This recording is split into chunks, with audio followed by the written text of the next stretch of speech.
Hello सर्वांना. तर काल होता 15 ऑगस्ट.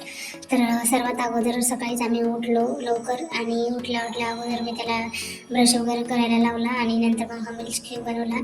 त्याच्यासाठी मी अगोदर फुटाणे ग्राइंड करून घेतले आणि त्याच्यामध्ये थोडंसं 2 चम्मच मखाना पावडर टाकलं आणि मग मखाना पावडर टाकल्याच्या नंतर मी जे ड्रायफ्रूट भिजू घातले होते, काजू, बदाम, मनुके आणि खजूर 2-3 त्याच्यामध्ये टाकले आणि मिक्सरला काढून घेतले, ते पण बारीक करून घेतले.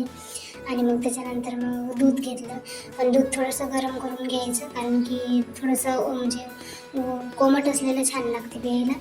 आणि मग थोडं जेवढं दूध टाकायचं तेवढं दूध पण टाकायचं आणि जर पूर्ण पाणी टाकून केलं तरी चालते. मग थोडं पाणी टाकून मिक्स केलं आणि मधात मग असं बारीक झाल्याच्यानंतर एक बनाना ॲड करायचं त्याच्यामध्ये. जेवढ्या जणांचं करायचं त्याच्यामध्ये तर तेवढे म्हणजे बनाना ॲड करायचं, 1 किंवा 2 पण करू शकता. आणि मग ते पण पूर्ण ग्राइंड करून घेतलं आणि त्याच्यानंतर मग मिल्कशेक तयार झालं. तर पूर्ण ग्लासमध्ये टाकून घेतला मी आणि त्याला प्यायला दिलं अगोदर.